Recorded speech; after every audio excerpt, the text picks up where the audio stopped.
No ano de 1796, na Inglaterra, um médico chamado Edward Jenner injetou na pele de uma criança de 8 anos, chamada James Phipps, o vírus da varíola bovina, com a suposição, com a hipótese de que isso ajudaria a salvar a vida de pessoas contra a infecção pela varíola, que é uma doença muito mais grave e muito mais letal do que a varíola bovina. Jenner não sabia se o experimento seria bem sucedido. Ele aguardou alguns dias e depois ele injetou no garoto o vírus da varíola selvagem, da forma grave da doença. E o menino não adoeceu. O experimento de Jenner foi considerado um sucesso. Mas ele não sabia explicar, naquele tempo, por que é que aquilo havia funcionado. Faltava a Jenner e aos cientistas daquela época o conhecimento sobre o sistema imunológico, como o sistema imunológico funciona e, consequentemente, como as vacinas funcionam. Afinal de contas, esse episódio ficou conhecido como o primeiro episódio de vacinação na história da medicina. Essa história de Jenner e de Phipps nós contaremos com muito mais detalhes em um outro episódio aqui no Vincent Podcast. O objetivo desse vídeo é explicar como funcionam as vacinas. Há muitas dúvidas sobre as vacinas e muitos mitos relacionados a elas. Mas a verdade é que desde o experimento de Jenner, elas têm salvado milhões de vidas no nosso planeta. Apesar disso, elas ainda trazem consigo essa carga de desconfiança, de receio, de incertezas e de medos. Mas a partir de agora, ao assistir esse vídeo, nós vamos entender e aprender como as vacinas funcionam, para que os nossos medos e as nossas incertezas possam ser dissipados. Venham comigo após a vinheta. Mas antes da vinheta, não se esqueça de curtir o nosso canal e de compartilhar esse vídeo e as nossas programações com os seus amigos, os seus familiares, para que essas informações possam ser divulgadas a muitas pessoas. Após a vinheta, nós aprenderemos juntos sobre as vacinas.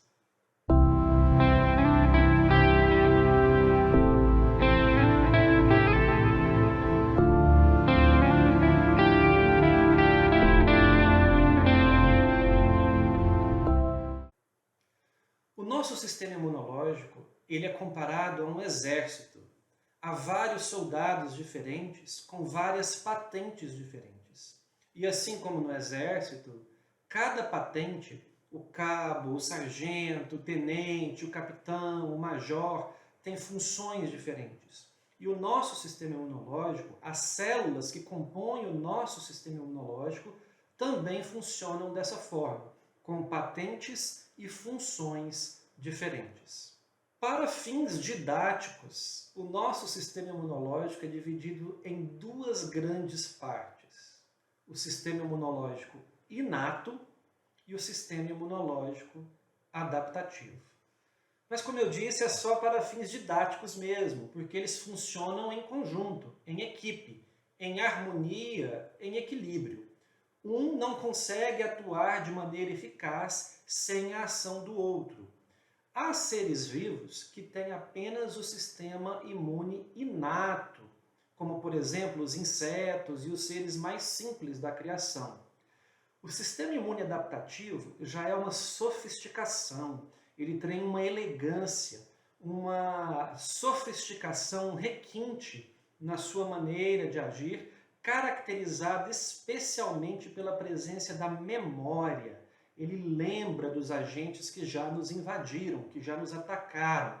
E isso é muito importante e fundamental para a sobrevivência da nossa espécie, Homo sapiens. Mas para que a gente possa começar a entender o funcionamento das vacinas, nós vamos iniciar a nossa compreensão do sistema imunológico estudando a parte inata, o sistema imunológico inato. O grande representante do sistema imunológico inato é uma célula que nós chamamos de macrófago. Macro significa grande, fogo significa fagocitose, comer, ingerir. Lá no segundo grau nós estudamos a fagocitose, quando uma célula engole ou digere alguma substância estranha. Então o macrófago, ele é uma sentinela, um vigia, que fica fazendo a ronda nos nossos tecidos em todos os cantos do nosso corpo. E quando ele identifica um vírus, uma bactéria invasora, ele fagocita aquele micro-organismo, ele engole aquele micro-organismo. E o macrófago é um profissional da fagocitose. Ele tem uma capacidade, uma fome por engolir os micro-organismos incomparável. Ele é incansável. Se você fosse uma bactéria ou um vírus, a última coisa que você gostaria de encontrar pela frente era um macrófago, porque certamente você seria devorado. Quando o macrófago devora aquela bactéria ou aquele vírus, dentro do seu citoplasma, ele libera várias substâncias químicas extremamente agressivas para o micro-organismo.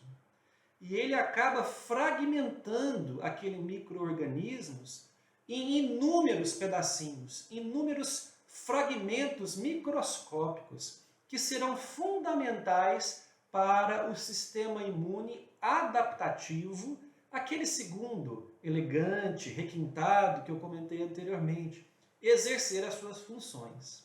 Depois que o macrófago fragmenta esses pedaços da bactéria ou do vírus, ele coloca esses fragmentos na sua membrana, como se fosse um sinalizador.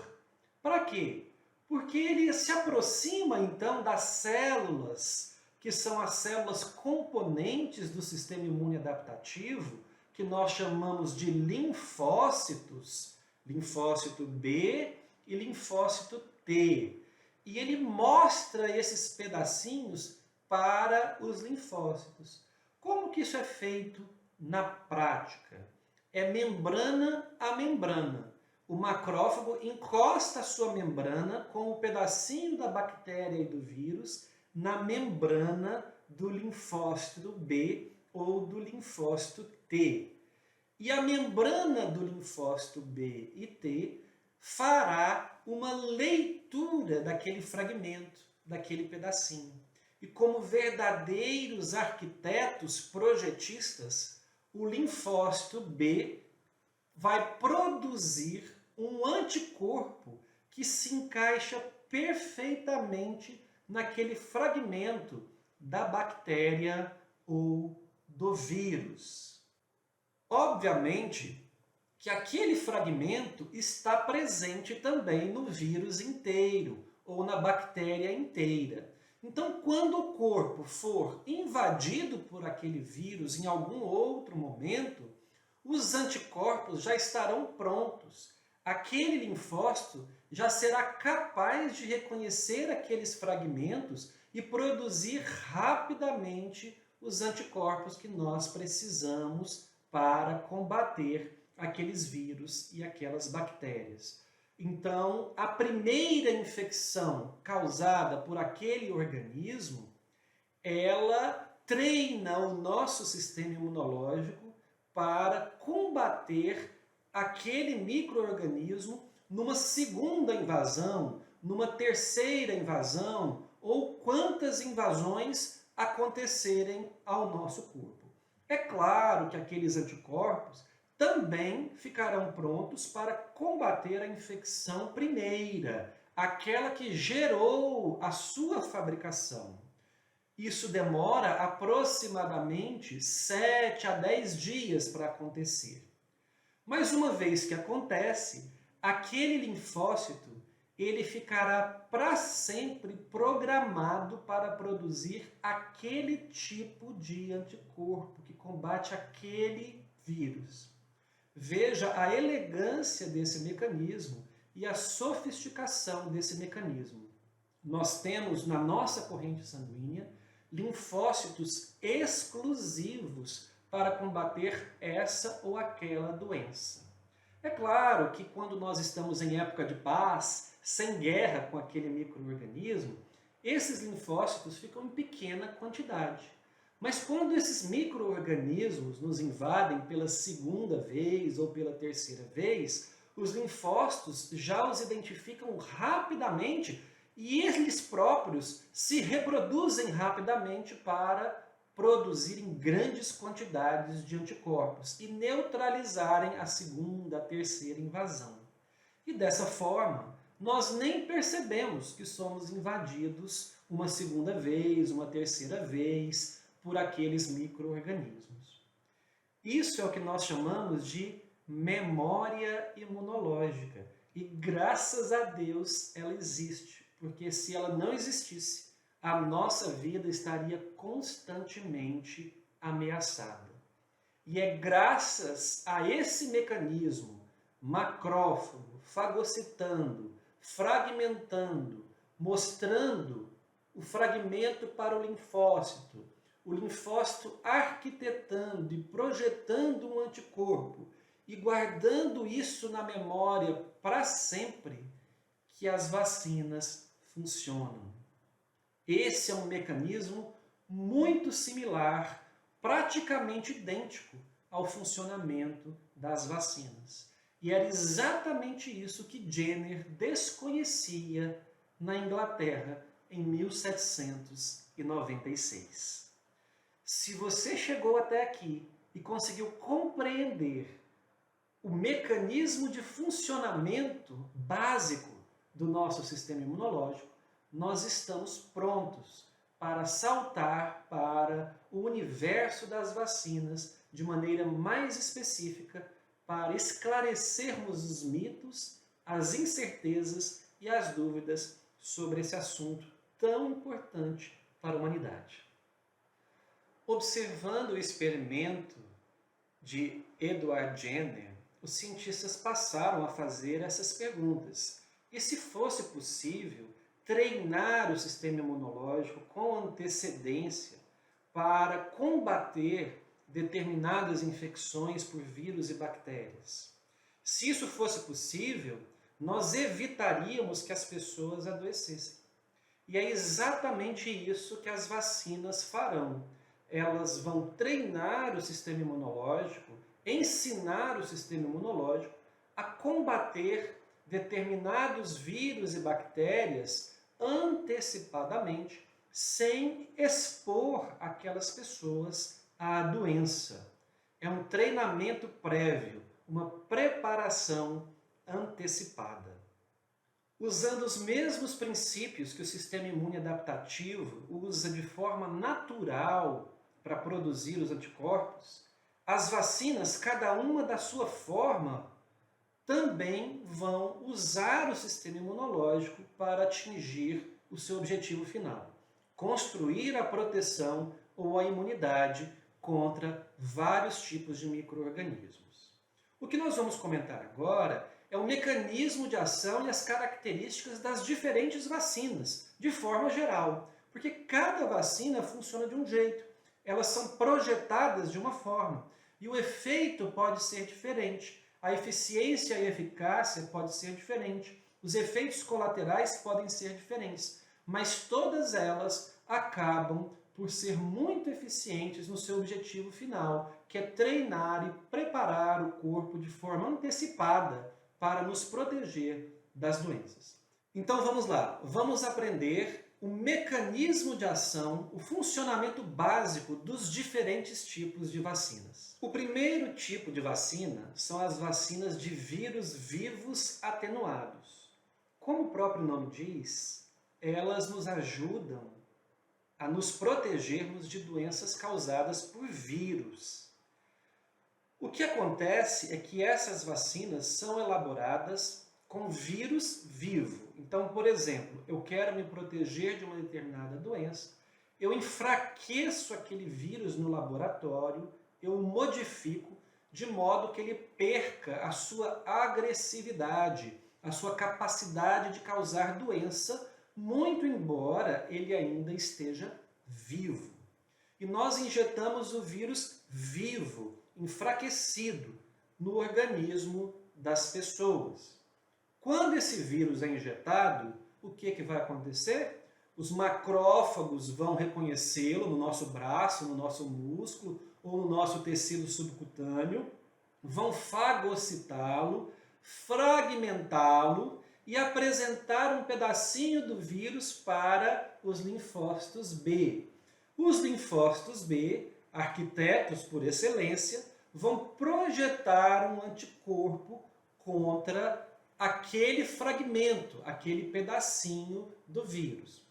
Quando no futuro aquele vírus nos invadir, nós já teremos esses linfócitos B prontos, especialistas em produzir aquele anticorpo contra aquele vírus. E eles se reproduzem rapidamente para rapidamente produzirem grandes quantidades de anticorpos, de modo que nós nem percebemos que fomos invadidos pela bactéria ou pelo vírus em questão. Aqui no caso nós estamos falando das vacinas dos vírus vivos, então do vírus em questão.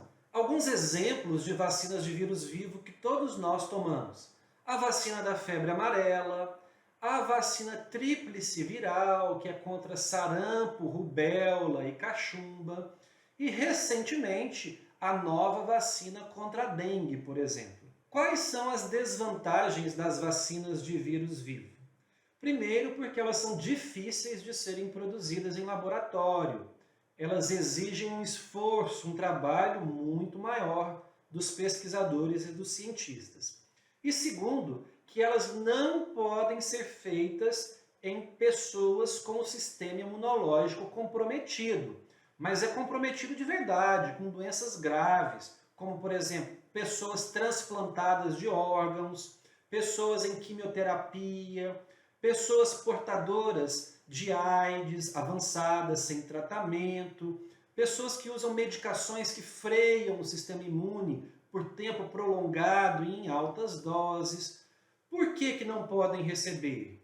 Porque eu estou dando vírus vivo e eu preciso que o sistema imunológico esteja firme para combater o vírus vivo enfraquecido, fagocitar, produzir os anticorpos.